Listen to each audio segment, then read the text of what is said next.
Welcome to Zen in the Art of Movies, number 2 this morning.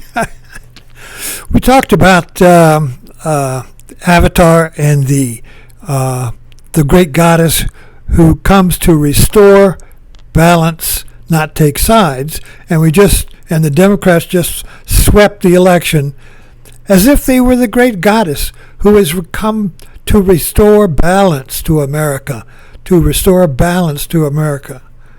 Now let's talk about Zen and restoring balance in your life.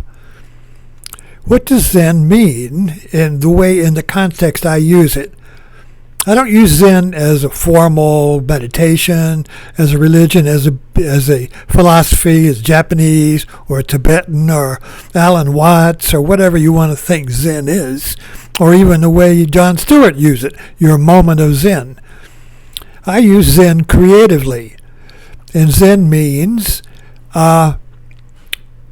sitting in when a tension arrives in your life, a tension between viewpoints, like a tension between your viewpoint and your wife's viewpoint, or husband and wife, or whatever the tension is, it arises in your life.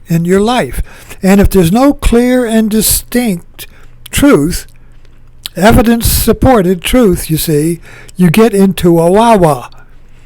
Wah-wah. And as you notice, when there is a tension or stress in your life, you can be sure to find a tension between viewpoints.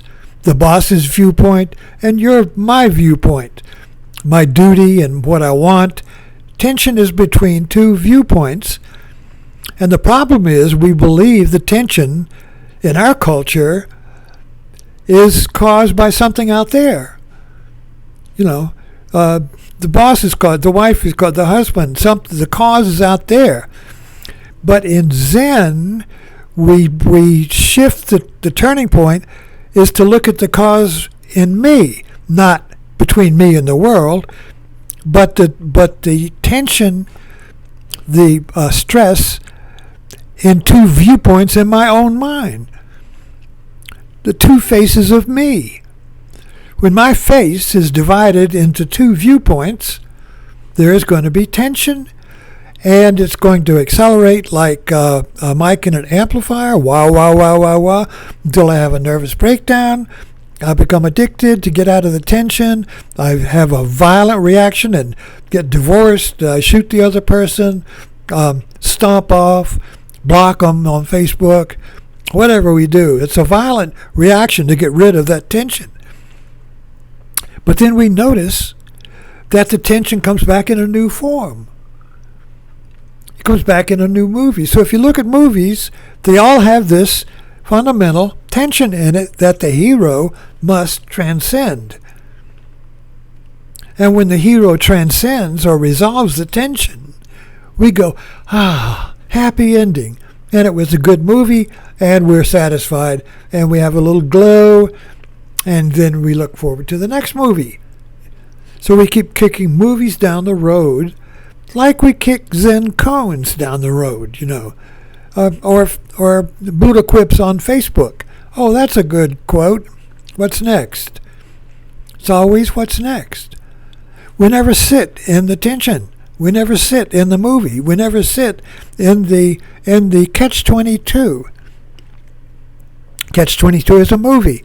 I use it as a metaphor for a situation that is ambiguous, where yes is no and no is yes, and nothing you do is any good, and not doing anything is no good. In other words, you're stuck.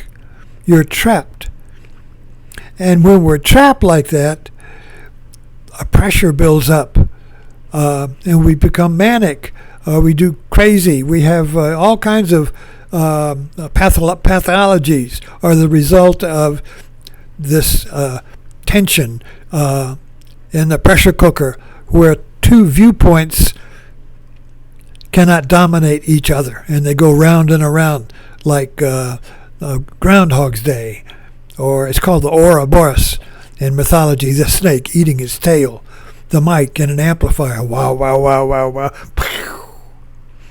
So this tension, you see, is going to be resolved in two ways.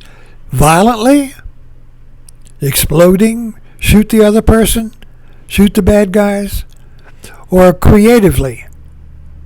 Now, the creative resolution of the tension is liberation, awakening, and in Avatar, it is the birth of a new way of seeing reality, a new way of being in the world.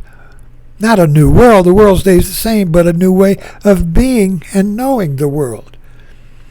So in your life, when there is a tension that has no relief, that is an opportunity to transcend this catch-22 of consciousness, where nothing you do is any good. Nothing logical you do is any good. These catch-22s, or Zen moments, I say, are where our rational mind, which would be two viewpoints, a yes, positive, and negative, neither can dominate the other. So yes and no, yes is no, and no is yes. They go round and around, you see. So anytime you have a monologue in your mind, a conversation with an imaginary person, or a conversation with yourself about what you should have done and what you'll do next, or you have a fear or an anxiety about what's going to happen, what if this, what if that. What if is a good one that goes around and around. What if this happens? Oh my God. What if this happens? Oh my God. If I do this, that might happen. If I do that, this might happen. Wow, wow, wow, wow, wow, wow, wow. Being able to notice these moments is being able to sit in it without doing anything. Now this in Zen is called Zazen. You sit in the worry. You sit in the tension without doing anything. You sit in the catch-22 without doing anything. And this allows the energy of the Groundhog Day, the two snakes eating themselves, wow, wow, wow. It allows this energy to reach a saturation and explode into transformation or creation.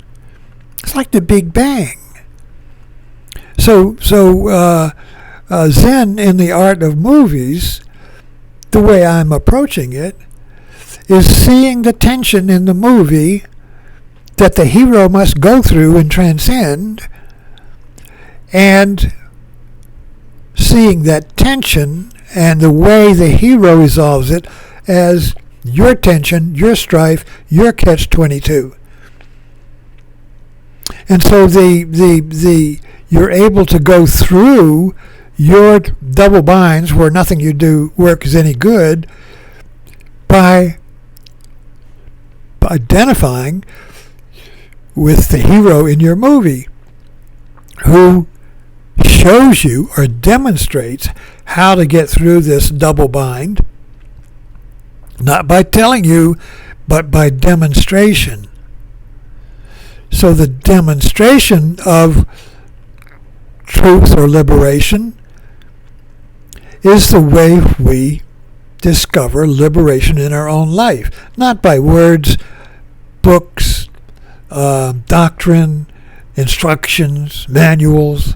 Oh, we all want a way. Tell me what to do. There is no way. You have to discover it. And the Zen in the art of movies is a way, I find, that demonstrates the truth of Zazen, or sitting in your tension without doing anything, but allowing the tension to dissolve itself, freeing you without your having to fight it. Anyway, I'm out of time, so let's keep subscribing and following this and keeping the Zen in movies down the road. Thanks for dropping in.